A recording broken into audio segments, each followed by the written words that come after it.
What's going on, people? Welcome back to the channel. Welcome back to this Premier League fan debate show. Thank you so much for all joining us, and a big up to you all. Please make sure you're doing me a favor.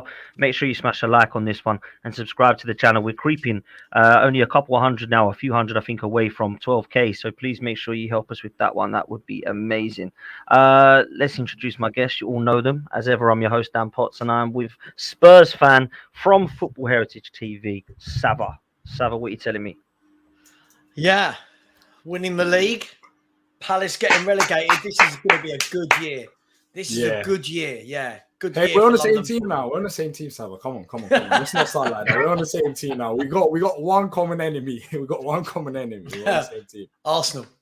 Exactly. Listen, we'll get into that, man. Big up yourself, Sava. Big up for yourself and your channel. But listen, big up for last week, man, because you helped me out massively on this channel. It was a great show. I watched it on my way home, and thank you so much for stepping in and being host. And of course, D, likewise, and a few of the others jumping on. Big up, D, for coming on again, man. I know after a loss, it can't be easy, but you're here.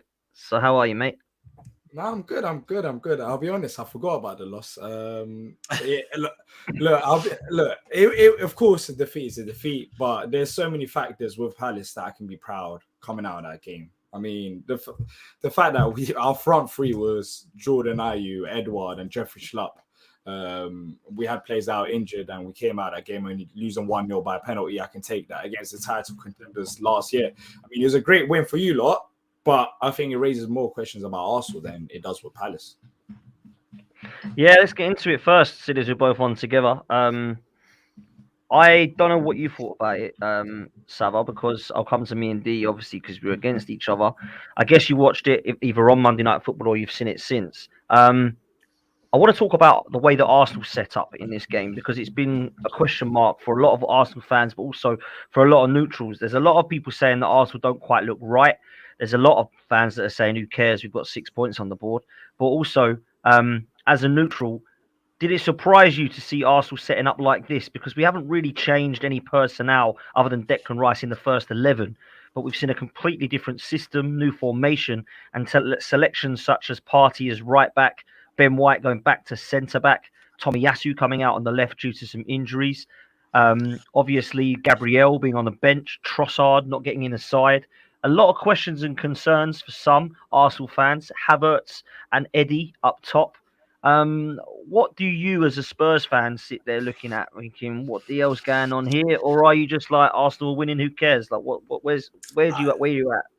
Look, I mean, for me, I do find it a bit strange that I think most people would have thought that Rice coming in would have just been Rice for Xhaka, and that's your midfield three: Rice, Partey, and Odegaard. And for me, that's a solid midfield three. That's got everything you need. It's got legs, it's got box to box, it's got goals, creativity. So a bit strange to see the first couple of games where you've not set up in that way, which very much seems like it's all about getting Kai Havertz into the team, which feels strange. Listen, it's so difficult, right? Because one thing that will always get put on us, no matter what we say as YouTubers, is, it's only 2 games. And it is. We're only 2 games in, right? So I can get all excited about Spurs and you can be down about the football you're seeing. It's 2 games and nothing's decided. But it doesn't look like Arsenal have picked up where they left off in terms of the football you were playing. You played some lovely football last year, which was horrible to see from my point of view. But you played some lovely stuff, right? And so far, you've not done that. But 2 games in, you've got 6 points. I think Arsenal, you've got to be happy, right? Happy enough. I don't know. Yeah, listen. I'll come to D in a minute. I'll tell you where I'm at with it, right? And we'll come to the game in a minute because that's what I want to discuss. Because there's quite a lot to open up in that game, man. Listen. I was not shocked by the team selection because I saw it a week before at Forest. And I predicted on AFTV Watch Along, we do a starting 11. And I said the starting 11 show, I think it'll be Tomiyasu for Timber, and that will be the only change. And the reason I said that is because I actually feel personally like Mikel Arteta, while Zinchenko is out, doesn't want to play anything other than Thomas Partey as the inverted one. Now that Zinchenko comes back, and I think when Jesus comes back as well, we will see whether Kai Havertz being shoehorned into this side is a fact, or if actually it was just because Zinchenko and Jesus were out. That's what I'm looking at. Now, the biggest concern for me is Gabriel being out because he's been our best defender, in my opinion, last season. I know Saliba was phenomenal and has been in the first 2 games, but he was obviously injured towards the back end of last season.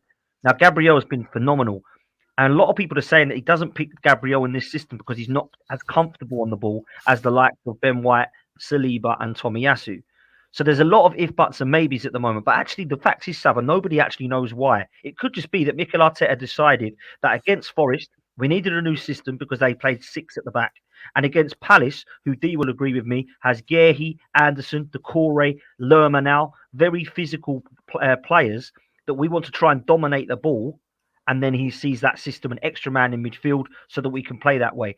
What will become, for me, apparent in the game against Fulham and Manchester United now at home is if we continue to play that way. Because then it will say, right, perhaps he is shoehorning Havertz in, perhaps he's going for a different system now, and we're no longer free. So I think until we see that, like you've mentioned, we're only 2 games in. That was my concern. I actually thought, and I'll come to you now, D. I actually thought that Arsenal were pretty dominant. I don't think that Palace were peppering our goal. I don't think that Arsenal looked to shambles at any time in the game. We fluffed our Lions, I would suggest, because Eddie Nketiah should have scored. I think Martinelli had a chance in the start where he should have scored. But I thought Palace defended well. I thought Joel Ward and Mitchell actually had a good game because for me, I was actually really looking forward to Martinelli going on the outside of Ward. He never did once. And to be fair to Mitchell, I thought he had a really good game against Saka, who wasn't really that effective because of Mitchell, and Guehi and Anderson deserve credit as well. I thought Palace defended well, bro. I can't lie. So what did you make of it, fam? I'll be honest. Palace defended well, and Arsenal dominated as they did because one, they've got the talent. You got a better team. And before I say anything, I just want to make this clear: Arsenal deserved the win. Before people say I'm salty, because I'm going to say a few things. Arsenal did deserve the win, and you were the better side on the day. You defended well, solidly as a team. But there's a few things that I want to say. I mean, look, Palace's approach to the game was always going to be to sit back. So you guys dominating possession didn't necessarily mean much because that's what we wanted you to do. The only problem with Palace, which you guys didn't see in this game, which also raises questions about me thinking about Arsenal, is that we did have a few counters, especially in the first half, is that we just didn't have the talent. I think talent cost us this game. It's simple as that. Elisa was out injured. The Zara replacement was out injured. We know what, to expect from Edward. I think Arsenal did defend well, but there's only one creative player out on the pitch. And you're talking about talent that's been spent hundreds of millions of pounds, the likes of Declan Rice. And all you have to do is mark out Eze. And I think you've done a great job in that. But I'll be honest, with Arsenal, I can see what Arteta is trying to do with particular players. I think with Havertz. But I think Havertz, we'll see over time. As you said, it's only 2 games. But I think Havertz could be an issue in this Arsenal side. As you said, you mentioned about possession style of football. And I think he does contribute to that to an extent. But I even saw another side of the game on Monday night, what I think Arteta is trying to do with Havertz, such as if there is the press, I think Havertz was that target man as well in a way to win that header. And he did try to do that quite a few times, which will go unnoticed because you're just thinking about direct balls. But we're seeing it even with Pep this year. He's been going direct at times with long balls as well when teams are pressing. So I think Havertz could be an all right option there. But at times I'm just looking at him play and I just don't think he's got the time. I don't think he makes your midfield as balanced as Sava said. If you have the likes of Partey there, I think Partey is playing out position. And I think there's like 2 key issues there, which I think makes you keep possession. But I didn't see the same Arsenal that I saw last year when we faced you twice. Or not even just against Palace, just in general. I mean, you look at Man City and how they carried on from last season onwards. They won the treble. They still have injuries. And they started very strong in terms of not just results, which Arsenal have got already, but in terms of performance as well. City doesn't look like they've dropped off. But with Arsenal, I know it's only 2 games, but I just don't have the similar feeling. Coming out of that game, I was thinking, what if we did have Elise and Matheus França? Because that now causes Arsenal problems, such as you can't just mark 1 player. There'll be 2 or 3 creative players. Would Palace have caused a bit more damage, especially on the counter-attack? And after the red card, you lot defended well as a team. I know what you're trying to do, push us out wide and press us like that.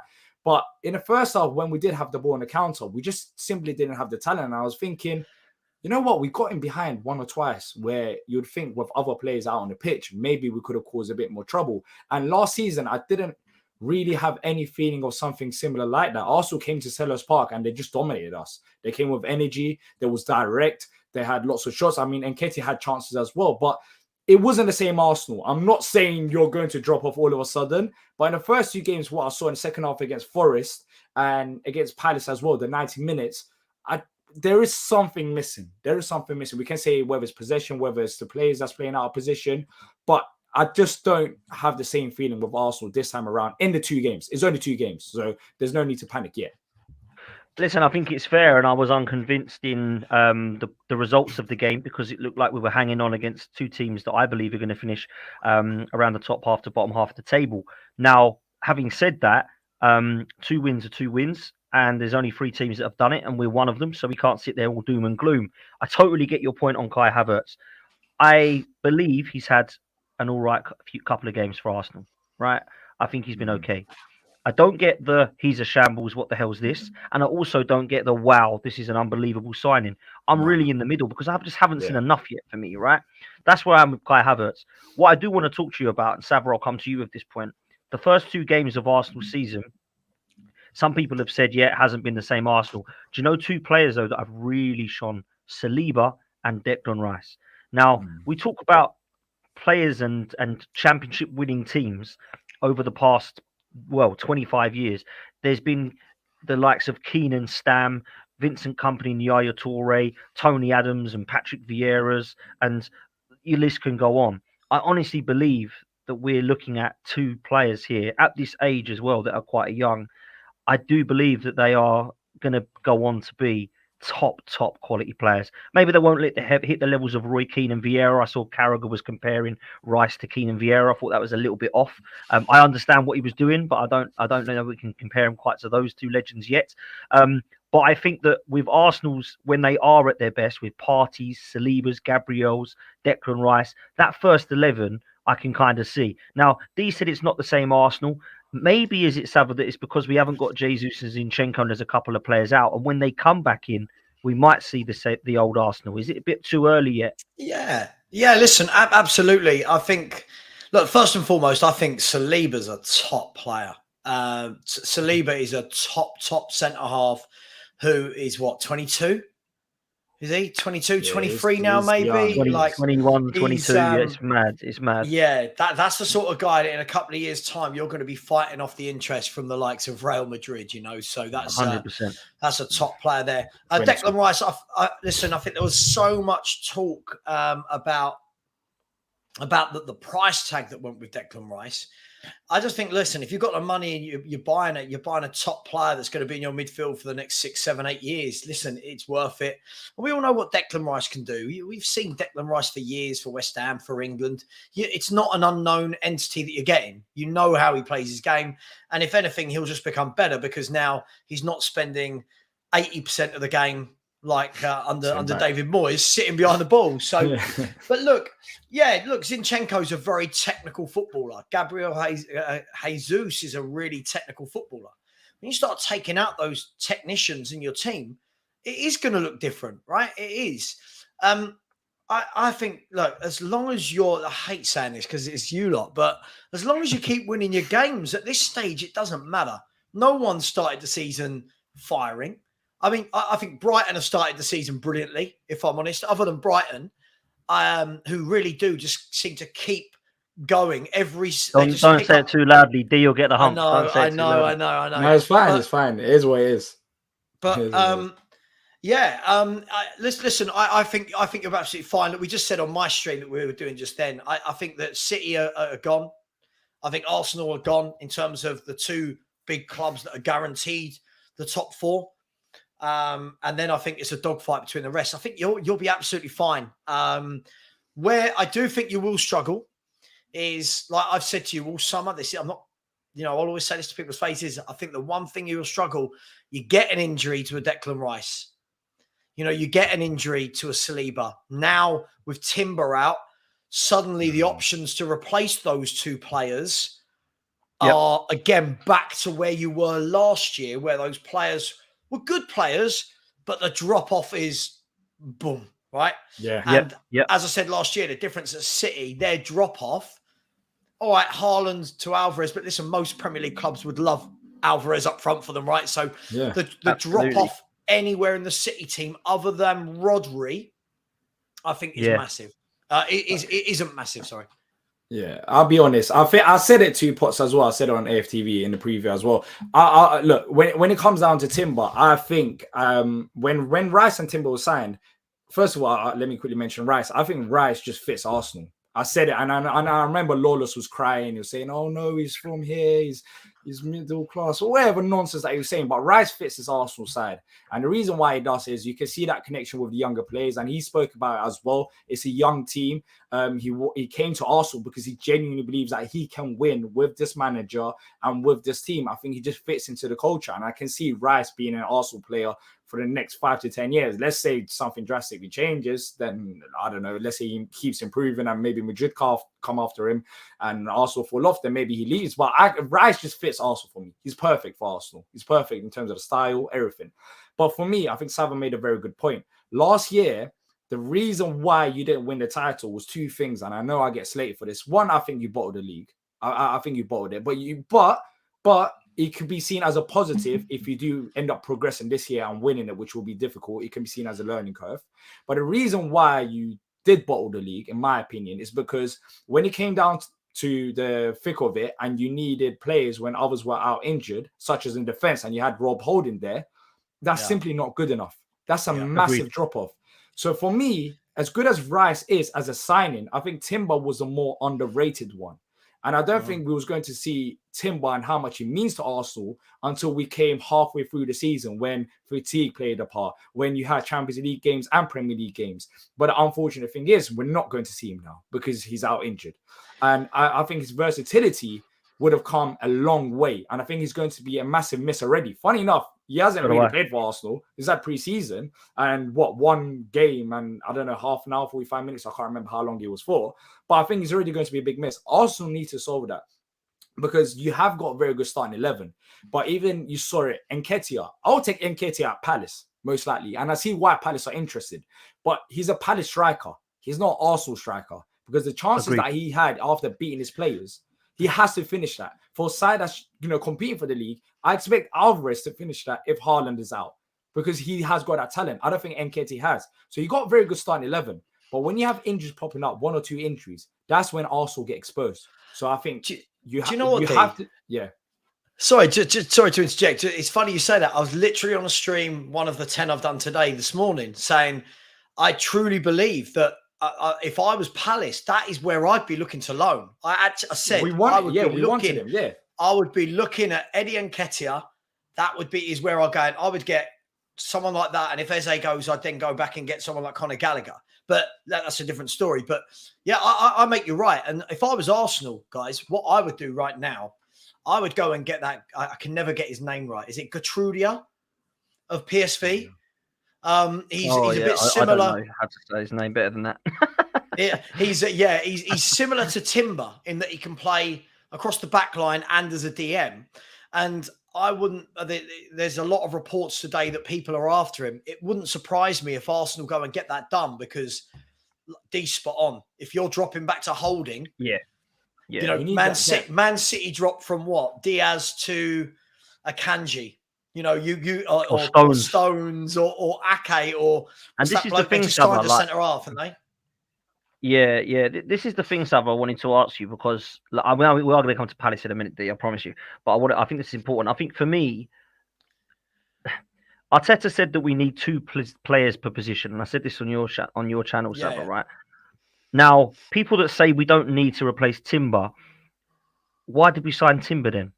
Because clearly we do need to replace Timber. Because we do need to replace Timber because otherwise, why did we sign him? Now, the reason they'll say we don't need to replace Timber is because of this. Last season, Saliba and someone else got injured, which everyone forgets about. Tomiyasu. That was the only reason that Rob Holding come in. Otherwise, it would have been Tomiyasu right back and Ben White right centre back. Okay, but that could happen again. That could happen again. We could lose Tomiyasu and Saliba. Tomiyasu's got injured long term in every season so far in the first 2 seasons. So there's probability that he's going to get injured at some point again this third He's season. It just suspended. says the math says it, right? So for me, we do need another right-sided centre back. The other thing that we do need, or a right back. The other thing that we do need is if Declan Rice gets injured, like you've said, Saba, we have no box-to-box midfielder cover for him. We have Jorginho, Elneny, and Partey that can all play as a 6. The only 8s we have are all attacking 8s. All of them are Havertz, Vieira, Smith Rowe. There's nobody that can do the box-to-box role that Declan Rice can do, who was unbelievable against Palace, in my opinion, and really good against Forest. So that worries me. So that's 2 positions already. We've only got 8 days, by the way, to get this sorted. Then Saka goes down. Is Reece Nelson good enough cover for Saka? Not for me. I know he's a good lad and it's great he's come from Howe End, but he's not a player that you look at and go, cool, yeah, I think he can do a job there while Saka's out. No. And you've just mentioned Eddie Nketiah, who Palace want, not Real Madrid or Man City, right? And that's no disrespect to you, D, because I love you. But if Crystal Palace want my centre forward, he ain't good enough to win us the title, right? That's just the brutal, honest truth.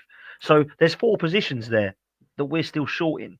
So you've just said it, Sava. Apart from Rodri, Manchester City have got covering everyone. And they have still got Calvin Phillips, to be fair, and Kovacic, who ain't terrible, right? They're not shocking. So for me, the drop-off is too much. So that's 3 or 4 players that Arsenal still need now that Timber's injured again. I don't know that we're going to get that in 8 days' time. And that's why I'm putting a second again. Yeah. This is... look. Go on, Sava. Go on, Tim. No, go on. No, I was going to say there's 2 areas of the pitch that you've actually improved the depth in, and that's goalie with Raya coming in behind Ramsdale, and then I think Timber. The other areas, I think you improved the starting 11 rather than just a depth. So I think with Arsenal, what you need to start doing, well, I was going to say slowly but quickly, is focusing on the areas of the pitch, as you said, Potts. If there's an injury there, I mean, Saka, he's been playing a lot of games, and towards the end of last season, you can even have that debate: was he playing too much? He looked a bit tired at times, but he still went. He was still trying to perform to the best of his abilities, and that's the thing. That's the difference between Arsenal and City. It's not that much, but it's the small margins like depth. You do look at the starting 11. The starting 11 is fine. You'll get that sorted. But when you have the Tomiyasu's that, he got suspended, got a red card, we can have that debate whether it was a red card or not. Or if you have a Rice injury, it takes 1 or 2 injuries. Because remember, you're in Champions League as well. And I'm pretty sure you don't want to get embarrassed in the Champions League. You want to have a decent run out. So you want to have depth there. You want to be able to rotate. I think with goalie, you can do that. But the other areas of the pitch, you can see the drop-off in terms of quality. Of course, you can't have a Saka number 2 because Saka is one of the best wingers, if not the best winger in the league. There is that debate around that.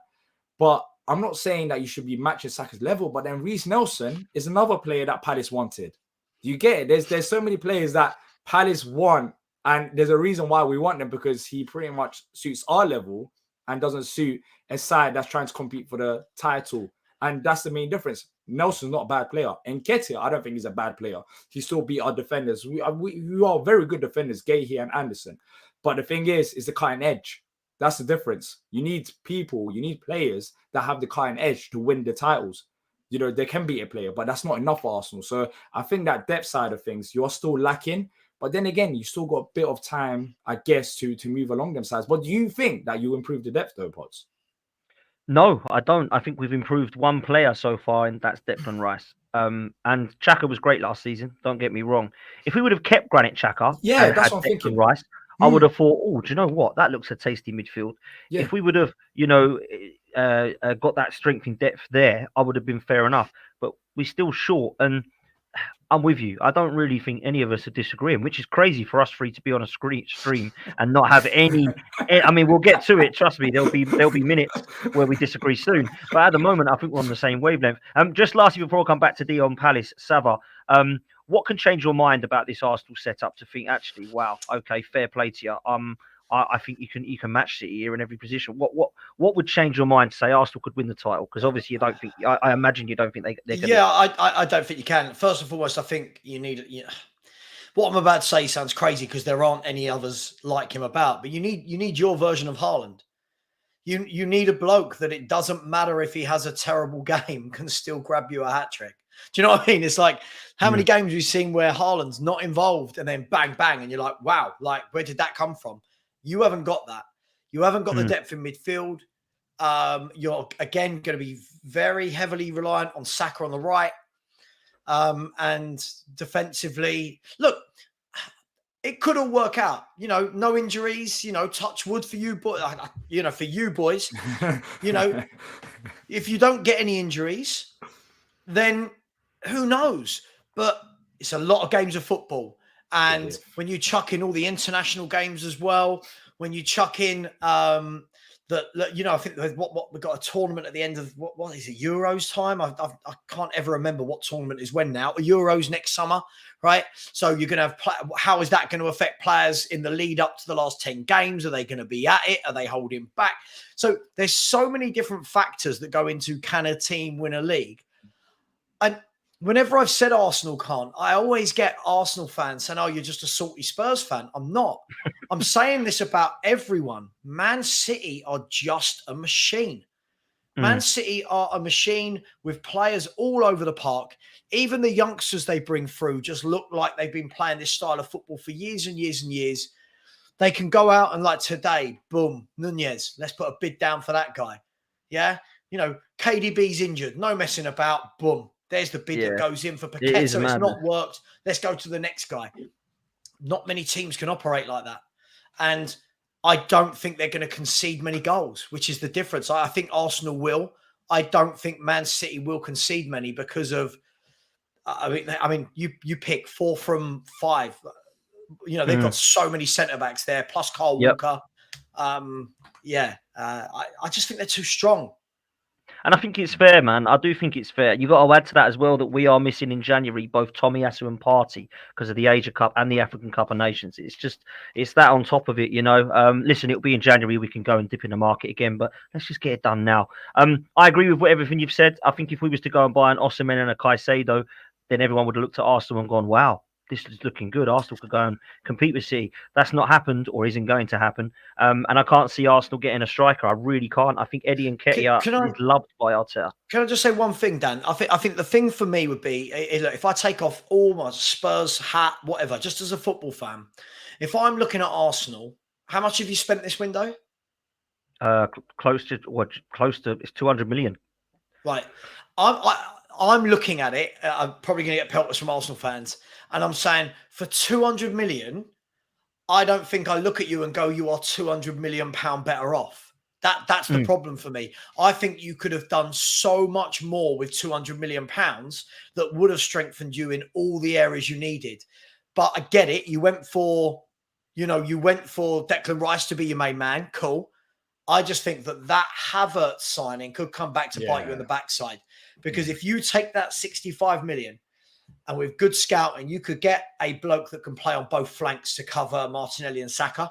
And you can get a centre-back that can come in who's for, do you know what I mean? I just feel... Are you convinced by the other 3, though, out of the 4? Are you convinced? I know Timber's now injured, but are you convinced by Timber, Raya and Rice? Yeah. Okay. Timber, it's just the Havertz one. It's just the Havertz. Well, that's the only one. That's Timber, yes. Rice, yes. The Raya deal, look, it's interesting, right? Because you want competition in places, but realistically, right, who has 2 keepers of that stature in their team, right? Yeah. I'll ask the question, what do they know that you maybe don't as Arsenal fans or we don't as football fans? Why was that a priority? I know he's on a loan, but for me, you should have gone and got what you need elsewhere in defence and maybe attack. I don't know why you needed Raya. Well, we're kind of hoping Arteta apparently said, Potts, I don't know if you heard this, but I was listening on TalkSport the other day and Arteta spoke about it after the game and he said, we just went for the best option. We needed to improve in goalkeeper. I think you had to improve because I don't think Turner gave me any confidence. Yeah, exactly. It wasn't good enough. So then instead of getting another Matt Turner, we went and got better, which was David Raya, who, by the way, we wanted before Ramsdale. So there is a link there from what do you do now? What do you do with those 2 keepers? Well, you play. You let them fight. You let them fight for the shirt. I tell you what, though, Sav, it ain't going to be long term. It ain't going to be long term. This will be a one season. One of them will get the hump and want to go. That is what's going to happen. But I agree. But I agree with D. I don't know if this is the point you were going to make. I don't think that is healthy. I think. Listen, this will sound hypocritical because I think that it's very healthy to have that everywhere else on the park, right? But in goal, I feel like most clubs, and I'm sure at the moment I say this, people will start chucking examples and make me look like an idiot, being that mud that I'm always in. But most teams, when you look down the years, they have one who is unequivocally your number one. That is your number one goalkeeper. And then another bloke who's okay. You don't mind him if he has to drop in for 3 or 4 games while the other one's got a broken finger or something, but he isn't your number one. Now I'm looking at Arsenal going, well, you've got one of England's top 2 goalkeepers and David Raya. It's like, well, is that healthy for both of them? Is he going to rotate them? Is one going to be league and the other one is Cup and Champions League? Does that then piss off the one that plays in the league that, hang on, I want to play Champions? I don't know, man. I don't think it's great. There's 2 sides of it. So I asked, is it healthy? There's also that side where it can try. Well, it depends on how the players react, though, Savo. That's what I think. It depends on how Ramsdale reacts to it, because now there's added pressure on Ramsdale. He knows in the back of his mind that there's a quality goalkeeper behind him, and there isn't any room for mistakes. If Ramsdale keeps making mistakes, 1 or 2 mistakes, Raya has all the right to go to Arteta and say, I want to play, because he has proven himself in the Premier League. And that is added pressure on Ramsdale. Or Ramsdale can look at it in this way and say that I need to be on my game, and he could try to elevate his game. But more than likely, as you said, Sava, you look at all the great United sides. United had one great goalkeeper, and the number 2 was number 2. You look at all the great sides. They had a 1 and a 2 that was clear. It's very rare that you find a goalkeeper that's on the same level. So what if Ramsdale reacts really well, right? And he comes out and he's better than ever. And it works. Right? Yeah, sure. Now I'm Raya. I'm sitting there going, hang on. I've left there where I'm playing week in, week out. One of them's always going to be unhappy. This is the problem. You look at I look at Tottenham right now. Everyone knows Vicario's our number 1. I think I'm not going to get into a debate about how good he is, but Vicario's our number 1. And Fraser Forster's your number 2. I've got no problem with Fraser Forster jumping in if Vicario gets injured. But I've got a problem if Fraser Forster's my number 1 for an entire season. So I think Forster's there. He's doing his thing. He's not going to kick up a fuss. Yeah, he knows his role. Does Raya know his role? And I'll say this, Sava, right? I don't know. So, and the guys in the chat, like Ronnie, big up Mark, big up Nando. You all know this. On the hybrid squad, Aaron Ramsdale's dad was on with Sophie and Kevin Campbell, right? And I watched it. It's brilliant. And there was Sophie and Nick Ramsdale talking. And they asked and said, look, this is a bit of a strange one to ask. It was the day that we were getting Raya. And he said, bring it on. Love it. This is what we need. This is what Aaron needs. He needs to know that he ain't comfortable in that goal and that there's someone behind him. And the other thing I'll add to that, because I agree with everything you've said, and this is not going to be long term. We're not going to have those 2 goalkeepers for 5 years. One of them is going to get annoyed in that time, right? So I appreciate that. It's 1 year at the moment. But actually, I feel like whatever we do, sometimes there's question mark. Arsenal ain't got enough strength in depth. Then when we do get strength in depth, that's the wrong thing to do. You can't win sometimes. I understand goalkeepers is a bit different. I do get it. Dan, but I'm not saying it won't work. I'm looking at it. I'm sitting on the fence and saying it could be a brilliant thing. For all you know, next week, Ramsdale could go and do his hamstring, and then you go, "Whoa, thank God we." Exactly. Right? Yeah. Exactly. But all I'm saying is, we've seen this before, where you've got players who should be a number 1 in their position, and whether it's a goalkeeper or anywhere else on the pitch, and then you can only keep top players happy for so long. Yeah, top like let's be fair. I'll say it, Pep is brilliant at keeping players happy, but even when they're not playing. Arteta, this is a new thing for him. He's not had this before. So this is a new thing for Arteta's management. I'm not saying it's a bad thing, by the way, everyone. It could be brilliant, but you're raising a concern. You're not saying it's not going to work. You're just saying you're raising a concern of how it will work. And it's like what Chaitanya's saying here. Do you think that Arteta's underutilizing Trossard? Yes, I do. But at the same time, there's competition for places, and we all want that. For me, there's a difference, though, between competition for places and being fair. For me, I don't think Arteta has been fair, particularly with Trossard, actually. And there's been others in the past where I don't think he has been either. Should Havertz and Eddie be playing ahead of Trossard? Not for me, but they are. So is that fair, or is that just competition for places? And I think that's what's different. Should Gabriel be on the bench? Not for me, but he is. So it's kind of swings and roundabouts, really. You want a competitive squad. We've been complaining that we haven't got strength in depth. And now we're saying, what was he not playing for? You can't have both, You've got to have that. Again, how long do you keep him happy? Like if I asked you to, if you were Trossard, Trossard's a fantastic little player. If you're him, right? And he signed in January, and now you're seeing like Havertz is getting these starts. I'd be like, hang on, I'm better than him. Like, I know it's slightly different positions, but I'd be like, this is I'm what better than Arteta's this guy. got to do. You've got to do what Pep does and keep everyone happy, you know? You just have to rotate. I think with the Champions League, I think certain players will get opportunities in the Champions League as well. Sure. And I think it's a quality competition. So I think if Trossard gets a few minutes there, if Havertz is starting the Premier League games, then I think he'll still be happy with that. But I think there's a difference between outfield and goalie. I know people are saying what a bad thing. You have two great goalkeepers, but it works differently, right? With an outfield player, for example, if Saka has a mistake, I'm using Saka as an example, probably a bad example. Saka knows that he can have a mistake. He can misplace a pass, or he can, he can miss a penalty, and he can still be in the starting 11. But with a goalkeeper, more often than not, if you have one mistake, you could have cost your team the whole game.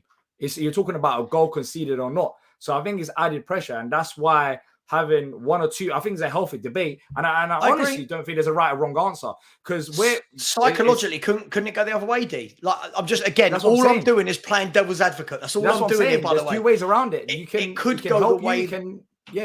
It could go the way that the goalkeeper is now feeling so much pressure that a mistake comes, rather than actually thinking, do you know what, having that empowerment and cool. So listen, I'll be watching from afar. I don't care, right? It's not my club. I don't care, but I'll be interested to see if at any point this year there are noises that come out of discontent from one, like, I want to end my loan spell, this type. I don't know. Listen, I doubt he'll go that far, because he'll be very stupid to. I think this season will be fine. It's going to be what happens after that and how much game time they get. Listen, we've got to move, because we've been speaking all Arsenal, which I'm happy to do, but I do want to get your clubs in as well. D, let's quickly touch on Palace, because I actually don't think Palace will walk away from either of their performances so far and go, wow, we're in a right mess. Considering, obviously, there's been some problems behind the scenes. You're not happy with some of the board and the ownership at the moment. I know that Zaha leaving was a bit of a disappointment. Elise staying, though, kind of bigged it up a bit and went it from, this is down, actually, this is not so bad now. But there are rumours that Eze and Doucouré may be going. Now, I don't think you should sell them. I think it would be a stupid move. But where are you as a Palace fan right now, bruv? I'm feeling better. I'll be honest. For the majority of the window, it was all literally torture, talking about Palace, reading about Palace.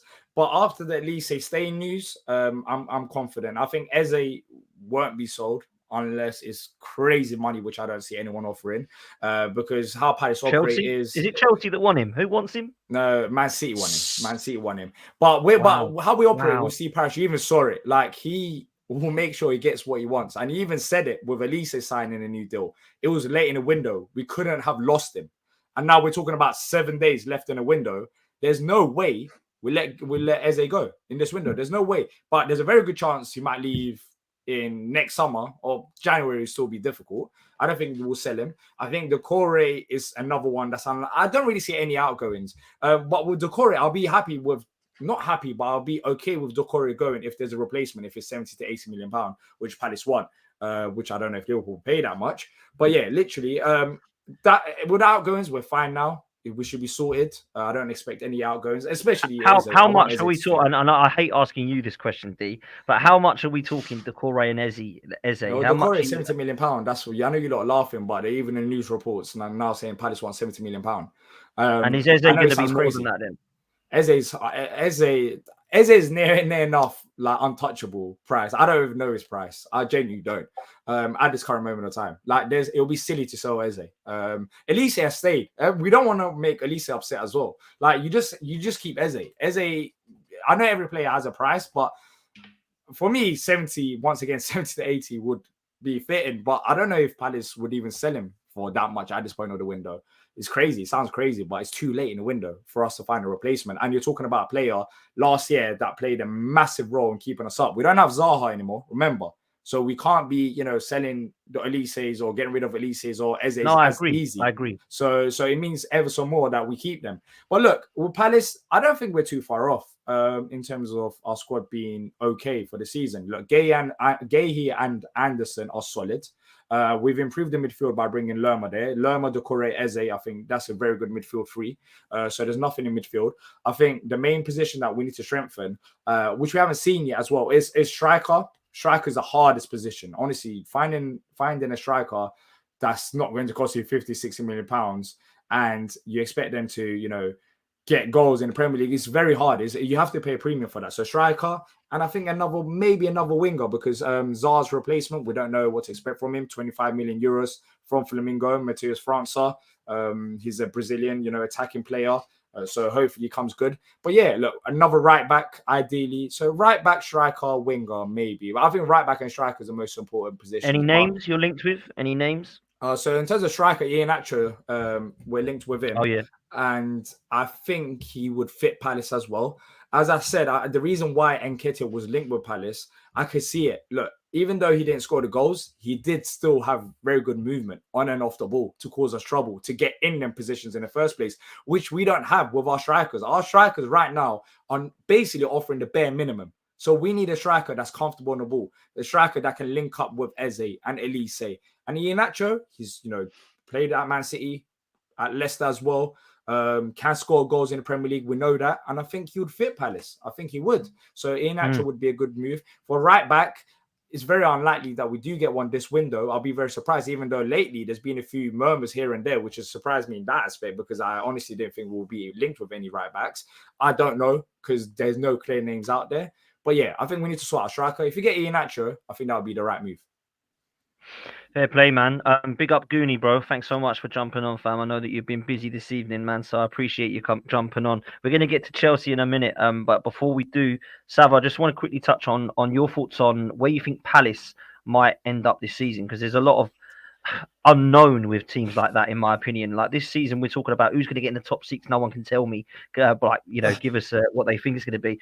But Palace, do you see them going towards top half, bottom half, mid-table? Where are you saying? It's a tough one. I think they're going to be like they always are. I think they're going to be somewhere between 12th and 15th, 11th and 15th. At the moment, I just fail to see. Again, it's the same thing. Like Dee was saying there, it's about a goal scorer. I always think Palace look a really well-oiled unit.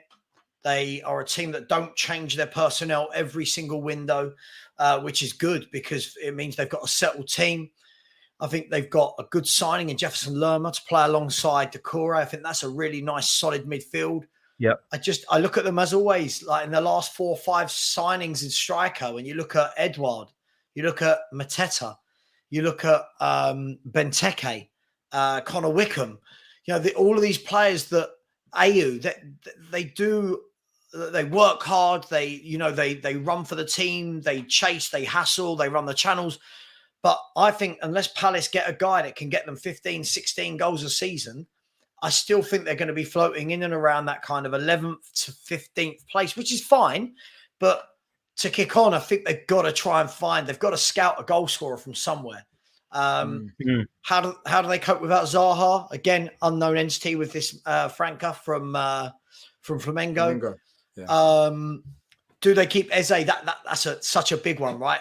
At the moment, I think the good news for Palace is that both Ornstein and Romano have reported that Nunez is the number 1 target for Man City and Eze is the second target. I think there's a reason for that, though, Sava. I think they must have spoke to Palace because Eze was linked with City before Nunez was. And I'm pretty sure they've had them discussions with Palace. And I think Palace have rightly just said, no, I don't think this is happening. I genuinely believe that. It wouldn't surprise me. I'm sure. I'm sure. Listen, so for you guys, I think it's imperative that if you can keep Elise and Eze, I think they'll make sure that you're not in a relegation battle. But I do think that sweet spot between like 11th and 15th, I think it's going to be tight, and I think you'll be sandwiched somewhere in there.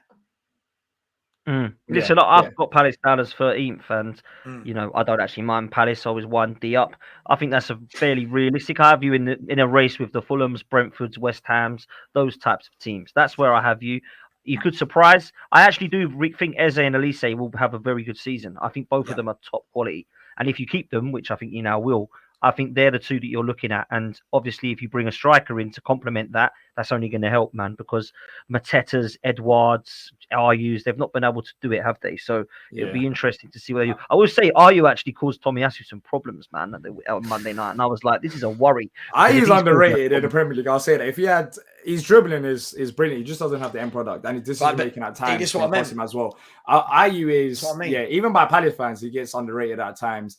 If you were scoring goals, I'm telling you, Jordan Ayew would not be at Palace because I think he's got all the technical ability, and he's very smart as well in terms of winning fouls. I think he won one of the most fouls last season. It would have surprised me if he was up there.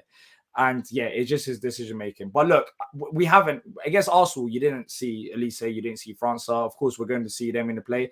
And if you add Iheanacho to that, I think that improves our chances. By the way, Palace, in terms of what is interesting, because normally you don't really hear clubs put ambitions publicly before the season starts. But Roy Hodgson has twice said that he thinks that this squad could finish in the top 10 with a few additions.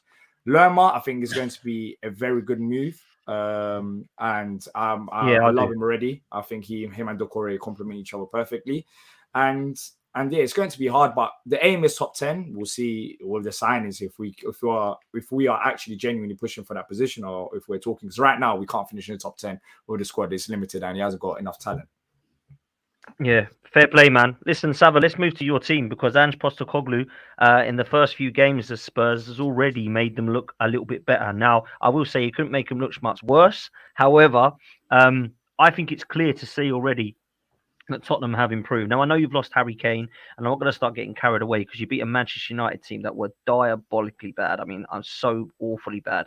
But I think there's some positives at Tottenham. I think your midfield is looking good. I like what I see from Basuma and Maddison. I think when Bentancur comes back in, it will complement that. I think Romero and Van de Ven, as long as they stay fit, will be better than what you've had last season. And I'm a massive fan of your left back, Destiny. I'm not going to say it. Adogi. I don't know who it is. Adogi. So Tottenham, listen, I can't sit there and laugh too hard. Your thoughts, bro? Yeah, I think you're underplaying us a little bit. I don't think he's made us a little bit better. From what we're seeing to what we saw last year, it's like night and day. We are a team now that have the football, and it's like music to our ears. Like we're a team that wants the ball. We press. When we lose it, they go and win it again within 3 or 4 seconds. Everyone gets forward. We play. It's risky at times because if you get sprung on, you're going to get. Better teams will punish you. But look, he's got everyone working for each other. Everyone's happy. You can just see it. The players look happy again after playing for that, after playing for the terrorist that was Antonio Conte when it comes to football. Listen, I'm not saying he's not a good manager. He's a great manager if you like that type of football. But I want to watch football, right? I want to watch my team play. Look, the midfield is that's our strong point, which is it's strange because it hasn't been for so many years. Maddison, Basuma have been absolutely outstanding the first couple of games, and Sarr has looked really, really good as well. Like this guy wasn't given any minutes. Like the only time he got given games was when literally had no fit centre mids last year, and he's come in. He's got good legs. He's got a great engine. When I say he's got good legs, you all know what I mean, right? Do you know? He's got a great engine. He works hard. He likes to drive forward with the ball. Him and Basuma in there look solid. The defense is a work in progress. I think Mickey Van de Ven looks good. He's quick, very assured. He doesn't dive in. He's a leader as well. He's the captain of the Dutch under-21s. You can see that he's a leader. He's very wise for his years. Destiny Adogi is, a couple of mistakes in him at the weekend, but he's 20. He's a young bloke. He's used to playing left wing back, and now he's making that left back spot his own. He's powerful. Right back, we'll see. Neither of our right backs are very. One of them's good defensively. One of them's brilliant attacking wise. But if you added them together, you've probably got a top player. Our problems, Dan, which is where our problem hasn't been. For many, many years is going to be that front three. It doesn't work. Son and Kulu, for me, work in a very reactive, counter-attacking style of play. When you've got all the ball and you're not counter-attacking and teams are sitting back saying, right, open us up, I don't know what either of them have got. Now, Sonny, for me, when he moved into the middle against Man United and Perisic came on, I thought Sonny looked a lot better. He came in, he joined in with play. He was trying to get through on goal. He was linking up. On the left, it looked all a bit obvious what he was going to do. And happens to everyone. Players get older. So, look, it's interesting times. I'm really happy. If we can beat Bournemouth at the weekend, it's 7 points from 9. And yeah, happy days. Then we've got a couple of favourable fixtures. So we'll see, but it's positive. That's all. I'm not getting carried away. It's positive. I think you need a striker this over. As you said, look, the thing that impressed me the most, I know people are going to talk about United game, but even against Brentford, you looked like a actual top side for once in a long time. Because under Conte, the football was just so negative. It was so negative. But funny enough, imagine Sava Kane in this Tottenham side. That would have, like, it playing like this, the type of football that you're playing. But saying that, that's over now. It's a start of a new era. Will you get a striker? Because for me, Richarlison is not it. He won't be it. And you just need to do better. Yeah, listen, you're not going to hear any complaints from me. I think Richarlison for me is a poor player. I've never rated him. I don't know why people seem to think he's going to come good. I don't think he's ever come good in the 10 years he's been a pro. He's not a natural goal scorer. His touch is shocking. He works hard. He works hard. That's why he's in the team. He works hard. So what are you going to do about it? Like, are you going to spend the money? Are you linked with any centre forwards? Because you bought that Argentinian guy, haven't you? I don't know much about him. He's a kid. I think Postecoglou's already said that Valise will probably start getting some game time the back end of the season. We've been linked heavily the last 4 weeks with Gift Orban of Genk. We've been linked with Taremi of Porto. We've been linked with Jonathan David in the last 24 hours of Lille. I don't know. He's not actually bad, Jonathan David. He's not actually a terrible signing for me. Yeah, it's a bloated squad, lads. We've got the problem is I think any Spurs fans in the chat will agree with me here. I should hope. We've got so much deadwood that should have been sold 4 years ago, 3 years ago, 2 years ago, 1 year ago. It's still here. We've got so much deadwood. No one wants it. They're all on great wages, so they don't want to leave when they do get offers from the likes of Rennes and Galatasaray. And at the moment, I don't know how many more are coming in until some of the deadwood goes. This week, Ndombele's turned down clubs. Hugo Lloris has turned down Lazio. Eric Dyer has given it the nonsense that he wants to stay and fight for his place, even though he's the worst centre-half in the Premier League. So it's going to be an interesting last 9 days. So we'll see. But positive, good steps, building blocks, right? Building blocks. Yeah, man. Listen, Goonie, let's bring you in. Thoughts on Spurs, because I'm not going to lie, I thought that this was going to be a different Spurs, and I've actually been quite impressed with a couple of their players. I don't think Sava's getting carried away when he says that it's different. I think it's fair because they were dead and buried. What do you make of their season, bro? I mean, they got off so far. They've had a decent start. The result against Man United is what they wanted. And especially after losing a player like Harry Kane as well, that can, a lot of the times we've seen it go wrong for many teams. But it looks like you've hired a good manager. I don't know much about this Postecoglou guy, but I like the way he set himself up, particularly against Man United. I was quite impressed. And just goes to show, well, I know it's a very small sample size, but it goes to show, like, it's not always the names with the glitter around it that will come in and actually do an impact. So, like, you never know. He might stay and do a decent job. But what I think Spurs need to do is they need to recruit a little bit more. They need to add a bit more reinforcements in that squad. I don't know what the expectations for Spurs fan or yourself, Sava, this season, where you'd kind of like to see yourself. So really, depending on that is where I'd really be able to give someone an answer as to whether I'd agree with where they finish or whatever, Yeah, I mean, if we're going to talk about where the squad is right now and just assuming nothing else happens for the next 9 days, I'd be happy just getting back into European football. And I think for me, solidifying this season, we haven't for 5 years, we haven't had a manager start a season and finish a season in 5 years. Like, that's crazy, right? Wow. So we need a year where a manager sees it out and where the team are just learning his philosophy. By the way, I'm not liking us to Man City, but like when Pep came in that year, the first year's a free hit and it's like, right, everyone learn how to play my way. Then you go again. I just think we all need to learn this philosophy, get the fans back on side, because the fans have become so disillusioned in the last 5 years with where this club was going. And if we can get back into Europe, I think that's a good year. However, a couple more signings in the next week, like not just any old signings, a couple of good signings. And why can't we challenge for 4th or 5th? Why do you know what I mean? Why can't we, depending on who that is? Because a few of the other clubs, like we were just saying down on the other chat, looking at clubs like Man U, they don't look brilliant. Liverpool don't look amazing. You know, Chelsea don't look amazing. So like, I'm not getting carried away.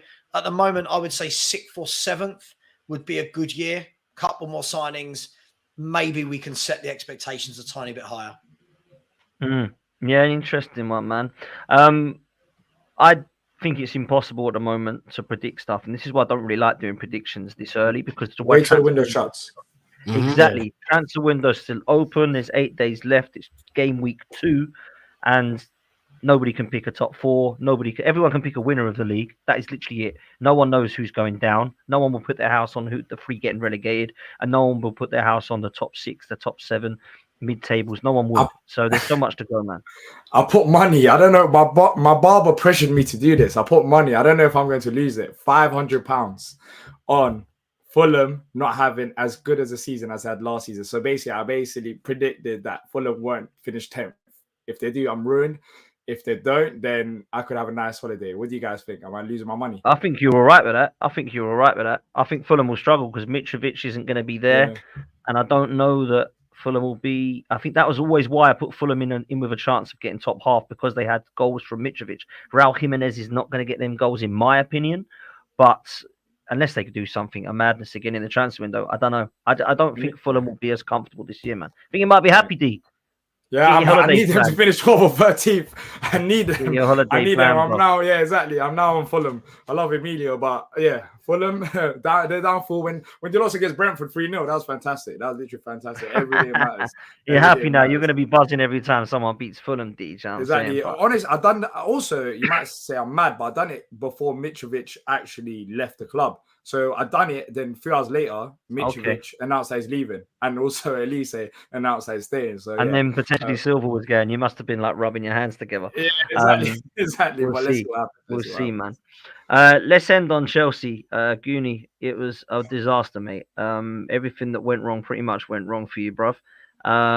It is game week 2. There's a lot of time for you guys to settle.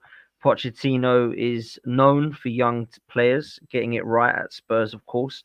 And there's still the window open, which I think Chelsea are going to still do a madness. In my opinion, there's another couple coming in. So talk to me about the weekend and Chelsea's start so far, and what your kind of thoughts are for the season moving forward, bro. Poor result, obviously, against West Ham.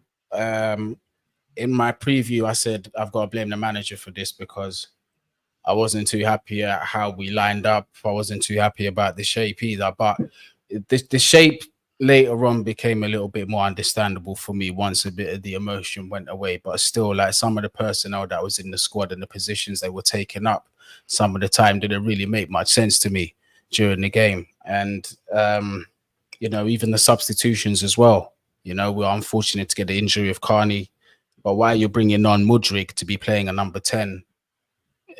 Not for me, when he's not really showing consistently that he can, control the ball and keep it close to him and to always turn his player and face forward. He's not always consistent in that. What I've seen him is when he's got space to run in behind or whatever. Do you know what I mean? With Mudryk or linking up them quick 1-2s with Jackson. That wasn't really happening during that game. And he's doing it from the number 10 position when he should be doing it from out wide. So there was quite a few things I had to question. Like, for example, I'm seeing Ben Chilwell, when we're moving into a back 4, he's occupying the left wing space. And we've got wingers on the bench. You've got Mudryk, that's a left winger. You've got who else can play there? Even if you wanted to, you could have put Sterling on the left side. I would have kept him where he was because he had a fantastic game. But there's just certain things that I need to question. Do you know what I mean? But still, look, the optimistic outlook of this is still early in the season, second game in the season. West Ham are a decent team. We're playing away. It's a young team. There's a lot of firsts in this team. First season for the manager, first for many of these players. First time we've had a squad this young in our history. These are things we're going to have to learn to get over. Now, moving away from that in terms of going forward, I think with the next run of games is sort of like the blessing in disguise, respectfully, because look, you're never guaranteed a win in the Premier League, and there's never an easy game in the Premier League. But our next 6 games from now, they look winnable for us. We've got Luton, I believe we're at the Bridge. I think that we should be beating them, respectfully. I think we should be beating them. And the next 5 games on from that, I'm looking at those teams and I'm expecting to pick up points. So this little period here is where I'm really looking to. Like, honestly, I would like to get 18 out of 18 in this next run, but I know that's asking a lot. But to get 15 or even perhaps 16, 17 out of 18, for me, that's bare minimum. That's bare minimum. Sorry. So to get them numbers there, nothing below 15 for me. That's what I need. That's what I need within these next games to be able to say, yeah, okay, cool. We're actually building some confidence. We're going in the right direction, and players that we need to score goals are scoring goals. That's what we need to see. Definitely see that from Chelsea. Let me ask this question, and I want to have a little bit of a debate before as we close. Right, D and Sava went at it last week about this, and I wanted to talk about Chelsea's expectations because you spent a lot of money. D was like, "This has got to see something this season." Sava said they ain't ready for a title challenge. Now I'll start with you, Goonie, and then I'll bring the other 2 lads in. Realistically, your expectations as a Chelsea fan for this season, what do you think is fair? Even, and you can take everything into account: new players, young players, the amount of money spent, new coach, new regime, everything. What's your expectations that's fair, bruv? As things, well, by the end of this window, I would like to say definitely a top 4 finish. Definitely a top 4 finish. That's what I'd like to see. I know 5th gets you Champions League still, but I'm not even watching that. I want a top 4 finish with this team. Right now, fam.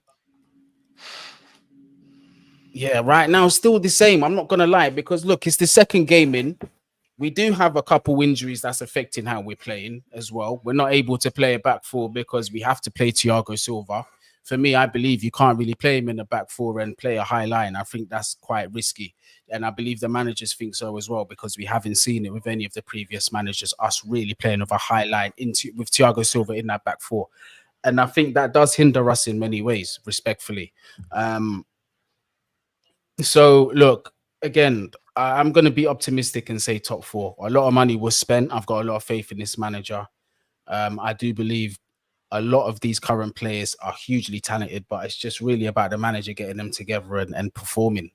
So it's very difficult to say at this stage, man. I can't lie. It's hard. Of course, man. And listen, we're trying to predict stuff that we know not everything about yet. I think Champions League is what you should be expecting. Champions League football next season is what you should be expecting. And I think that if you go all out to win, you should go all out to win a trophy as well, because it's Chelsea. Chelsea. I want a trophy as well. Yeah, absolutely. Yeah. I want at least one of them domestic, even if it's a Carabooty. I don't care. I'll take it all day long. I'll take it shamelessly all day long with this young team. 100%. I'm taking it. Let's come to you, D, because I know last week you were saying that, like, with the amount that they've spent, Chelsea should be title challenged. This should be like what they should be expecting because of the money that they've spent, etc. And I was speaking to a couple of others that were saying the same. They were like, you cannot spend close to £1 billion and not be in a title race. Now, I don't know what that means. Some people see that a title race is... No, what is that? Does that mean you take Manchester City to the last game, or does it mean that you dip off like we did last season? What is a title race? That's another debate. The reason I would think that is probably unfair for this season is because I don't think Chelsea have spent £1 billion on ready-made, experienced Premier League winning players, and that's why I think that is probably a little bit unrealistic. However, I do, on the other hand, say if you spend that much money, you got to have something to show for it, right? So D, go for it, bruv. With the money that they've spent, they can buy Premier League football clubs. Like, it's not normal.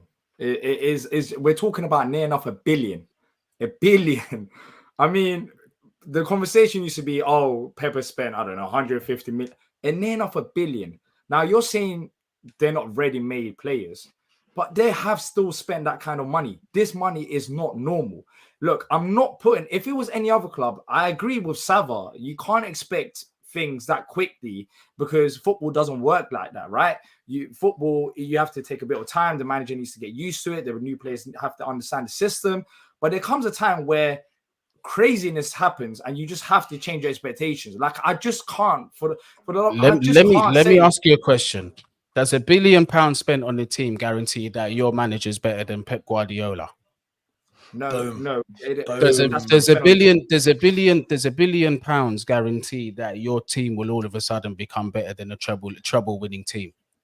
No, doesn't but matter no who one's you saying bring that in. though. No one did. I But say that. no, but I'm Chelsea should asking be winning these the league? questions because if the expectations because of the fact we spent £1 billion means that we should be winning the league, No, that's I didn't say negating winning the these league. things.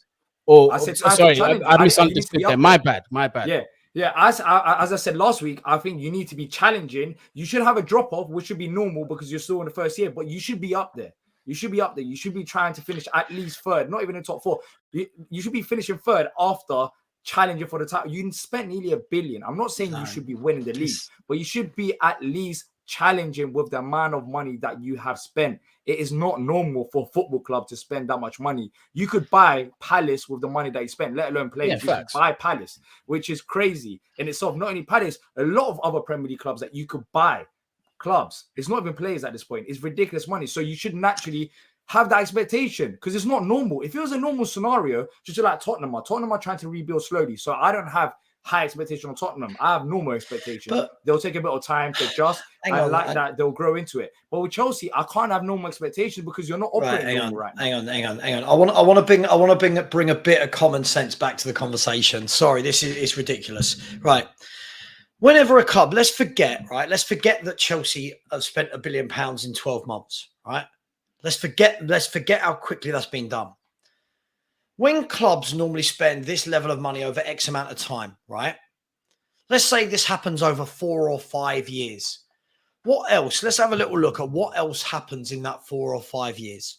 In that 4 or 5 years, the manager has 4 or 5 years to get his playing style across, to build partnerships, to build relationships, to get unity, to build a philosophy, to get the team knowing how each other play, right? You can go and drop £1 billion in 12 months. That doesn't just mean you bypass all of those steps into building a fundamental winning unit. You can't just bypass those steps because you valued a player at 100 million versus what most clubs will pay 20 million for them. Right? Chelsea spending £1 billion because everyone knows they've got money. Chelsea go to a player now that is worth 25, 30 million. They go, we want 70. And Chelsea are just going, yeah, we'll do it. That's a separate conversation. But just spending £1 billion, one, doesn't make them anywhere near as good as Arsenal.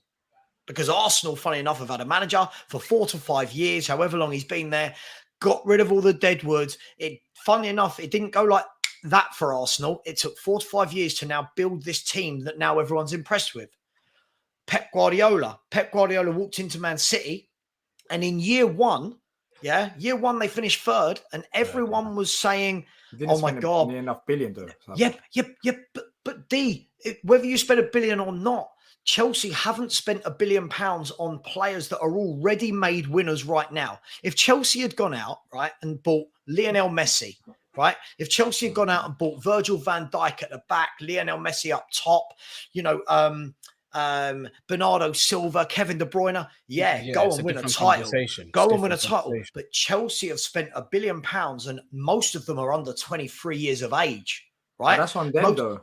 Yeah, they still spend our money. The expectation needs to be there. But D, the thing is, you're completely. This is what I mean. You're completely missing the whole bit in the middle from spending money to winning. That process that takes place in that bit there. Fans like you, they've spent £1 billion. They've got to be challenged. It's like, hang on, that process still needs to take place. And if you speak to Pochettino, not saying I have, I can guarantee Pochettino's going to be looking, going, I've got a lot of work to do here, right? I've got these players in. First and foremost, they've got to learn my style of play, right? My style of play. It doesn't matter whether they were 100 million or 10 million pound players. They've got to learn his way of playing. Second of all, it's not like that £1 billion worth of players were joining a solid core unit at Chelsea. It So was at all Chelsea, disarray. it was disarray. If Chelsea had 2 quality centre-backs, 2 centre-mids and a forward, and you just built around that, you'd go on. But they've built a whole new team that has never played together before. Anyone thinking that they're going to just go and suddenly go, right, we're going to keep up with Arsenal and Arsenal and City, is madness. I think you've got it the wrong way round, D. I don't think Chelsea will be in a title challenge and have a drop-off. I think Chelsea are going to take a while to find their feet, and then they're going to start going like that when they're settled and when they found their formula so that they can hit the ground running next year. But in this day and age, sorry, I know I'm ranting. I just think it's so silly. In this day and age, I don't care if you spent $1 billion or 20 billion. You can't drop 11 new players together with a brand new manager and go on, win the league. It's madness. We had this debate. We had this debate already. So why did Lavia and Caicedo? Why did Liverpool want them to go and challenge for the title? Because but look at the squads they're going into, though. There's a completely different situation. But there are still players at Chelsea that are still there. The likes of Thiago Silva, Sterling was there as well. But Thiago Silva's like 38 years of age, but we're acting like they've got rid of every. They're still got. They're building these players around the core. They haven't got rid of every single person. Name the core. So there's the likes of Reece James, there's Sterling's that's still there. Thiago Silva there from last season as well. So what you've just named there is a fullback that basically misses half a season every season. Yeah, a winger who is very in and out, and a centre half who's 38. That's not a core, D. A core is, if I go to Arsenal right now, a core is Saliba and Gabriel, Rice, Odegaard, Partey, Jesus. That's a core. Something that you can repeat in the next 3 or 4 years. That's Agreed. A core. Agreed. Do you know what I mean? We're building think, that right now. I get the young players, but they've signed some quality young players as well. I don't know why it's just getting downplayed all of a sudden. I mean, I'm going to keep going on about that midfield. The Caicedo, Lavia, I think they're both quality. Lots of teams wanted them in the team. Also wanted them as well. I mean, there's a reason why these teams want them, because they're quality players that can end up making you win the league. And on top of that, you got Pochettino that knows the league as well. I'm not saying they should be winning the league. I said this last week as well. They should at least win a trophy or challenge for the title and drop off naturally. They shouldn't just be finishing 6th or 7th or okay. So let me ask you a question then, after being 8th. Like they need to be doing something with all that money spent. They spend on quality players. There's a reason they spent that much. You think that they should be in a title race to begin with from the beginning of this season? It doesn't matter about beginning. Hang on, let me finish. It can be after as well. Let me finish. Right, this is the thing. To be in a title race, you've got to start the season well. Right, to be in a title race, you've got to go out. Right, you don't just suddenly join a title race. You go out and you are in a title race. But not many teams do they? Let's be brutally honest. If you look at the last couple of years, who's won the league? Man City. Man City are normally always in the top 2 all the way through the season. They then go into ultra gear from January, February.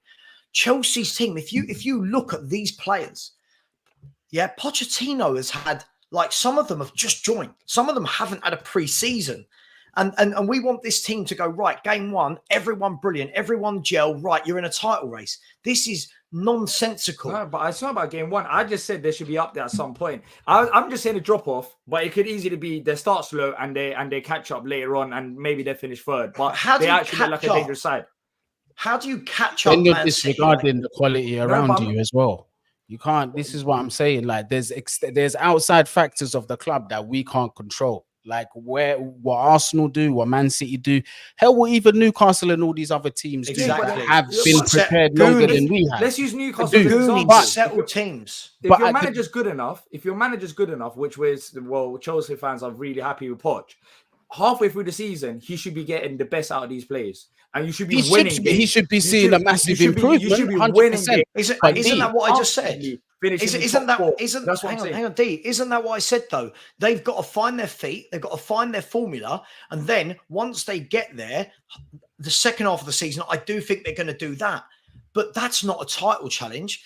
The teams who challenge for a title, yeah, don't need to find their feet at the beginning of the season. Teams who are challenging for a title are more often than not, and I know people will say Leicester, who are the exception to the rule.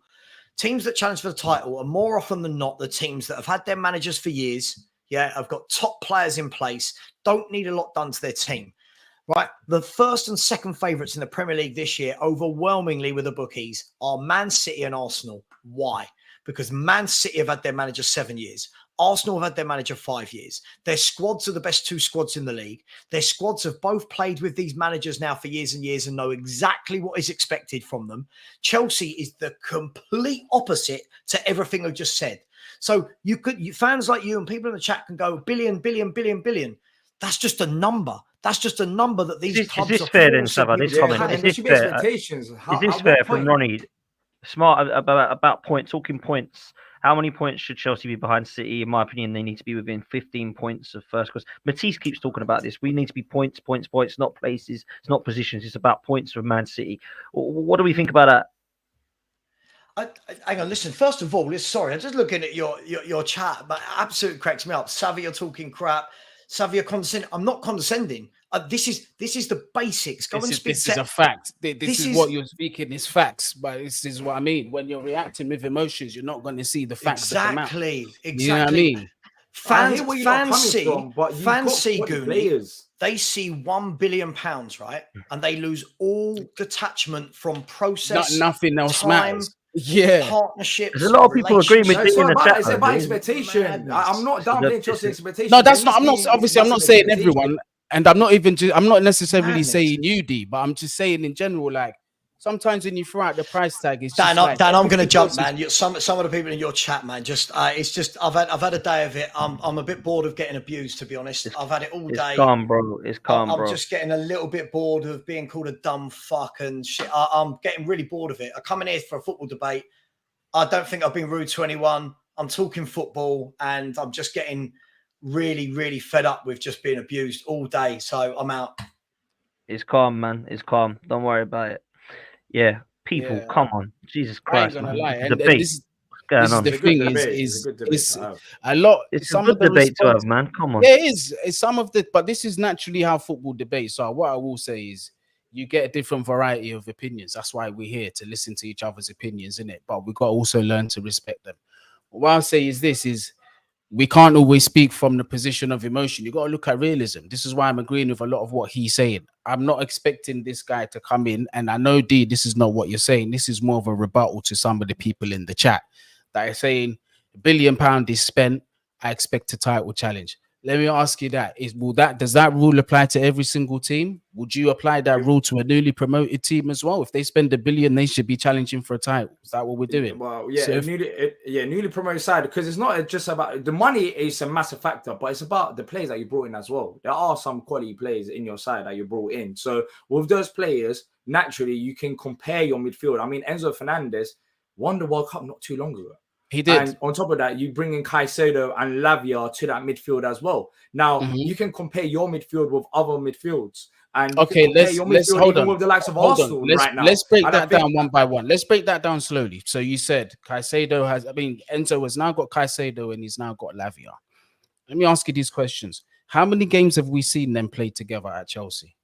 There hasn't been that many games, but my counteract to that would be that Caicedo has had Premier League experience, so has Lavia. So yes, they haven't played together. That's a fact. We cannot argue that. That's a fact. Yeah. I agree with you. You agree with me. Now let me ask you a question. How long has Arsenal's midfield played together? Not that long as well. Well, it's been longer than Chelsea. It's been longer than Chelsea. How long? Rice is a massive factor to it as well. It could easily not work because Rice, you're adding Rice to that midfield. Arsenal technically have a new, as Xhaka's gone. Xhaka played a key part to it. You replace Rice, you put Rice into that midfield. Rice is still known with these new teammates as well. But then there's still Odegaard and Thomas. Watch this. There's still Odegaard. There's still Thomas Partey. When you look but even still, okay. When you look either side of him, there's still around him, outside of Kai Havertz, the new player that's been signed to that squad. Timber's now injured. Outside of those two players, the rest of them are still the Arsenal squad. So what I'm saying, my point that I'm making is there is a philosophy, there is a style of football, and there is an understanding that these new figures are coming into. They're coming into a collective mentality that have played and understood each other. So that way, you can pass on that collective knowledge to those two players to adapt to that style. It's easier. Now, what I'm saying is, Lavia's coming in, Caicedo's coming in. When you look at the squad around, everything is still new to them. We can't ignore that fact. As good as Enzo is, as good as Caicedo is, as good as Lavia is, that's on an individual basis. The matter of the fact is, as much as I rate all three of those players, and I'll still say to this day, in the next several years, they will all be world-class players, in my honest opinion, right? It can go horribly left, or it can hit the ground running. We don't know. This is a very volatile situation because everything is new and nothing has been seen. So to expect something from this young core of players who not only haven't played Premier League football in their life, someone outside of them two midfielders, Jackson's never played Premier League football. Disasi's never played Premier League football. Gusto's never played Premier League football. Mudryk has got very minimal experience in Premier League football. Who else? Nkunku's never played Premier League football. These are a lot of factors that we've got to consider in terms of this. So for me, looking at all these things considered, looking where Manchester City are, and even where Arsenal are currently, I think it's quite unrealistic with those factors considered to be challenging them on a consistent basis. But hold on. Where I agree with you is that doesn't mean my expectations should fall to shit. I still want to see a challenge for third and fourth. That's what I would like to see personally. And I would like a domestic trophy, which is why I said I will snatch a Carabao Cup all day long and I'll take it shamelessly. Yeah. But so going on from this season, hold on. Yeah. Last thing I'll say. Yeah. Going on from this season, I want to start seeing us talking about what you're talking about now. Maybe that's the time when we're having the conversations and saying, I want to see that title challenge of the performance of the year of team cohesion that they've had together, of the year of growth and development that they've had. Potentially, I want to see that title challenge. So that's the last thing that I was really going to say. But go on, bro. I didn't mean to cut you off, but go on. No, that's fine, bro. Okay, but so right now we're even talking about teams like United. We're talking about Liverpool. They have few gaps in their team as well, big gaps, especially as a holding midfielder. And Spurs, they're still fairly new to it. I know they've had a great 2 games, but there's that uncertainty. The only teams that we're certain about is Arsenal and City. So from third onwards, that gap is open. Now, you're mentioning these players not having experience playing together. But if United continue like how they're playing right now, and if Liverpool, let's say, we'll see at the end of the window, that's why it's a bit hard right now to talk about it. But if Liverpool don't strengthen the positions that they need to do, 6 months in, all these players should have gelled together. They should understand each other better. And with the quality that they have, you should be naturally picking up more points. So even if it's not now, 6 months later, you need to be picking up points just quickly. You should be flowing now. The Lutons, you don't even have to question it. The West Hams, you should be beating them comfortably because you have got talent in the side. As you said, Nkunku, yes, he hasn't got Premier League experience. Caicedo and Lavia, they haven't played together with Enzo Fernandez. So there's hiccups along the way. But right now, there isn't any other certain teams that we can say should be in that race. So that third place is quite open. And with how much Chelsea spent and with the quality that they've got, even if it's not now, even if they start the season slowly, which other teams are doing as well, they should be picking that up and they should be claiming that number 3 spot with all the talent that you have in your team. As the season goes on, you should be naturally picking up more points and playing better. So even if it's not now and now you're not winning games, at some point you need to pick it up. I'm sorry, but 100%. I hear where Sava makes a very good point. I agree with Sava when it comes to, it takes a bit of years. Look at Arsenal. I mean, Arteta was on the verge of getting sacked. It took years for Arsenal to make things work with Arsenal. But Arsenal didn't bring in this much talent straight away. It took them years to bring in the talent, and step by step, even right now with Rice coming in as well. But Chelsea are doing that all in 1 or 2 windows. So I expect Chelsea, if they're bringing in all the talent right now, I expect them to start gelling in at some point this season to actually go and finish 3rd place. And that's fair. That is fair. You expect some gel time. And listen, we're going to go around in circles if we continue this. Before I bring Sava back in, Goonie, I know you've got to shoot, brother, because you've got. And I totally respect and understand. I appreciate you coming on, man, because I know you're a busy guy. So I'm going to let you go. And then me, D, and Sav will finish the show now. Big up, Goonie. Make sure you go follow Man Knows Football. Yeah, man. Big up everyone in the chat. Big up everyone in the panel, man. It's good to talk football. And as always, Gareth Southgate out. Bless up. Laters, brother. Laters, brother. Before I bring Sava back in quick, I just want to go through these very quickly myself because literally had a couple of super chats, which I've not forgotten. Noonan says, sorry, just jumped on. Prime Henri or Prime Mbappe and why? Prime Henri for me all day long. But I'm going to say that because I'm biased, of course. I love Mbappe. I think he's class. But for me, Thierry Henry is just one of the best ever, man. Yeah, I agree as well. Incredible, man. Incredible. And this last one from Joel says, big up, lads. Dan, your best 5 Arsenal players since 2010, which is pretty much the Emirates era, sort of. I'll go with the players from 2010. Van Persie. I'll go Alexis Sanchez, Santi Cazorla. I'm going to go with Saka because I have to. And I'm probably going to have to go with Aubameyang because he was unreal, smashing in goals for us. So there we go. I'll pick those top 5. Sava, welcome back, bro. Apologies that there were some idiots in the chat. No, listen, I'll apologise. Listen, it's not fair to you and D. It's not fair to all the good people in the chat. Apologies. Listen, I've just had. Look, I do a lot of my own shows a day, and then other people ask me to come on their show. I come on even when I'm taking time away from being with my family. And I'm just talking football. So the abuse I've had all night tonight on Henry's channel, on another channel, is just like, I'm just talking football. So when you get people, I won't swear, but it's just like, it's just football, man. Like, I just wish people would just debate the point, right? Instead of just constantly attacking. And my bad, I've been on too many streams today and just getting annoyed. So I apologize. It's not fair on other people. I shouldn't have done that. What was the question?